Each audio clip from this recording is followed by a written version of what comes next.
Alright, well it is Wednesday afternoon. I'm done teaching for today, and I was just kind of at home watching some YouTube videos and whatnot. And I decided to, the sun was out earlier in the afternoon, but now it went away. But anyway, I decided to come out and make a video. Several of you in one of my recent videos asked about the zombie deer virus, and it kind of piqued my interest. I've heard of it before. It's actually called by a different name as well, chronic wasting disease. And you know, I was like, I'd seen it in the news recently and stuff, so I thought, you know, I'm gonna go out and do a little bit of research again and make a video about it. You guys asked about it, so it was kind of a interesting thing to research. So that's what we're gonna do today. Come out here for a little walk in the afternoon here. It's always good to get out in the woods a little bit. So we're gonna talk about the zombie deer virus. So you asked for it, so I will give it to you. So hopefully we don't meet any zombie deers out here today. But anyway, all right, we'll get to it then.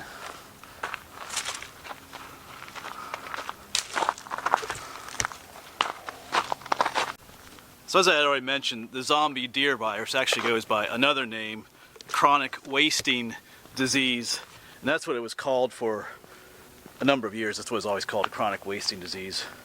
The zombie deer name is just something that came up more recently, and this has popped up in the headlines because some researcher, doctor type dude indicated that this virus that the deer get could be transferred to people, and that they would become zombies too, I guess, or something. And that kind of created what it normally does, a firestorm in the media. Everybody starts reporting on it, you know, about all these zombie deer and how it's going to get transferred to people and we're all going to die. The typical scenario. And not that there isn't any small little truth to that. Actually, this chronic wasting disease is related to what was called mad cow disease, if you remember that from years ago. It was a virus that attacked the cow's brain and spinal tissue and stuff like that, and they went mad. And it was something that did get transferred to people. I think from my research, there were 4 people that got the human version of mad cow disease. I forget what happened to them. I think some of them died. But there is no proof, though, that this virus that the deer have, even though it's related to mad cow disease, there's no proof that it can be transferred to people. There has been no human case of the zombie deer virus. So I think that whoever posted that or mentioned that people could get it was kind of jumping the gun a little bit, I think. So not that you shouldn't be careful, you know, if you are handling a deer that could possibly be infected with that. I would definitely not eat the meat or any part of a deer that had that virus, whether or not it's been proven that you could get that disease or not. So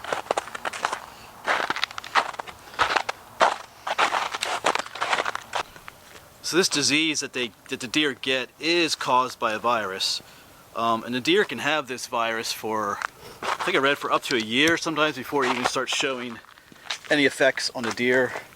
And it usually ends up resulting in them sometimes stumbling around, looking confused, thus the zombie aspect of it. And it can also result in rapid weight loss. That's why it would be called a chronic wasting. That's where the wasting comes from them losing weight. So people would see deer just kind of stumbling around and the ribs showing, and there's obviously something wrong with them, almost zombie-like. They're not out in the woods, you know, chasing down hunters and hikers and eating their brains like in the movies. Although that might make a good movie, you know, Day of the Deer or something. Yeah, Day of the Deer. So I'm not gonna make a movie though. That'd be interesting though. Anyway, moving on. But yeah, sorry, I'm thinking about that movie now. But the virus is transmitted by bodily fluids, thus probably meaning urine. So if an infected deer is peeing on a food source or a water source, another deer eating or drinking in that area, they'd get the disease as well. And this disease has been in Pennsylvania since 2012. That's how long it's been around. And it's currently in 9 counties, I think, if I read correctly. I have a list somewhere with all the counties, and I might go through that list later. But 3 of the counties only have had 1 reported case. So I think Bedford County is the most, with like 79 cases reported. So It's not like widespread in the state, but they're here. Zombie deer.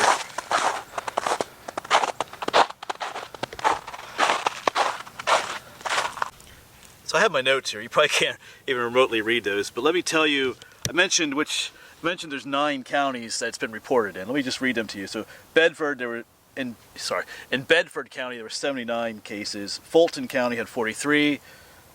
Blair 36. Cambria County had 6 reported cases. I can't even read my own writing. I'll get back to you in a moment. All right, I figured out my handwriting. Clearfield and Franklin County had 2 reported cases, and then Huntington, Jefferson, and Somerset County each had 1 reported case. I write real sloppy sometimes, and I can't read my own writing sometimes. That's the way it is. So those are counties that are affected. Oh, those numbers are for wild deer. There have been a number of captive deer. There's a number of deer farms throughout the state where people raise deer. Some of those have had reported cases as well.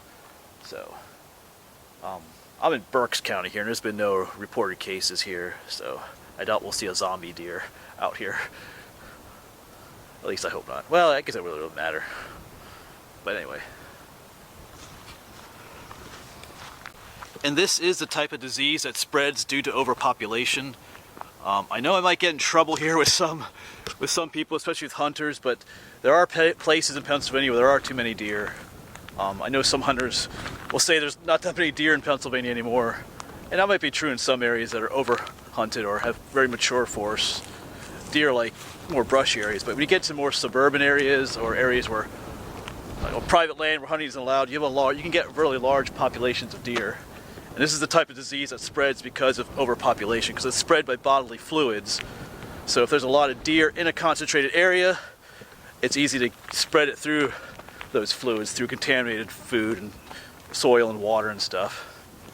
So it's one of those diseases that kind of is like whenever you get overpopulation, you're always going to have disease that counteracts that overpopulation to help reduce it. So that's kind of what's happening.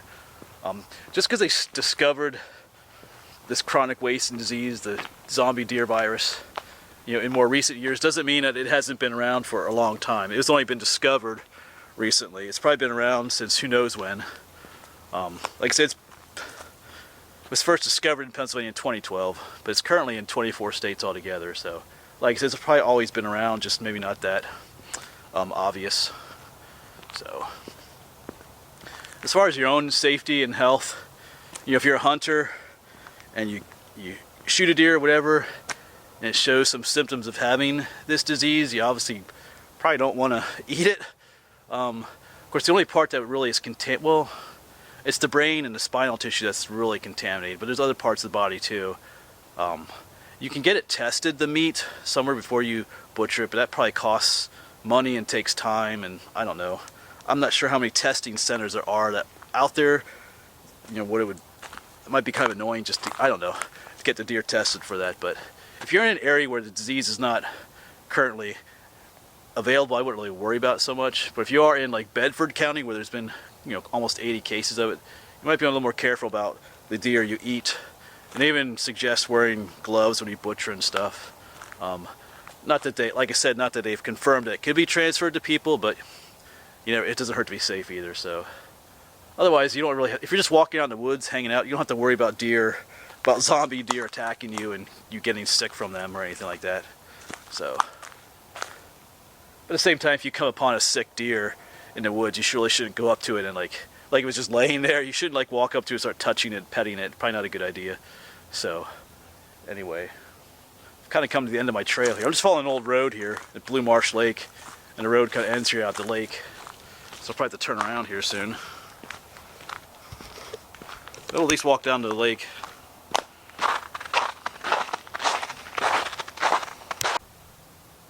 Yeah, here we are down by the lake. At least one section of it.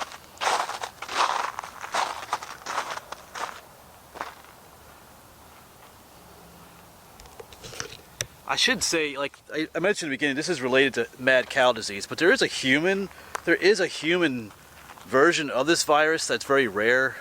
I'm going to say this wrong, but Crutchfeld-Jacob disease or something. It deals with some kind of virus that people can get.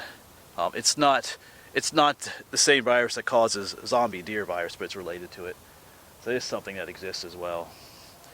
And how do the Game Commission here in Pennsylvania? The Game Commission is trying to control this disease, the zombie deer virus, and if they find it in an area, the one thing they do is like a deer removal. They'll like remove, i.e. shoot or kill about up to 200 of the deer in that area, and they'll have them all tested to see how many of them have the virus and whatnot.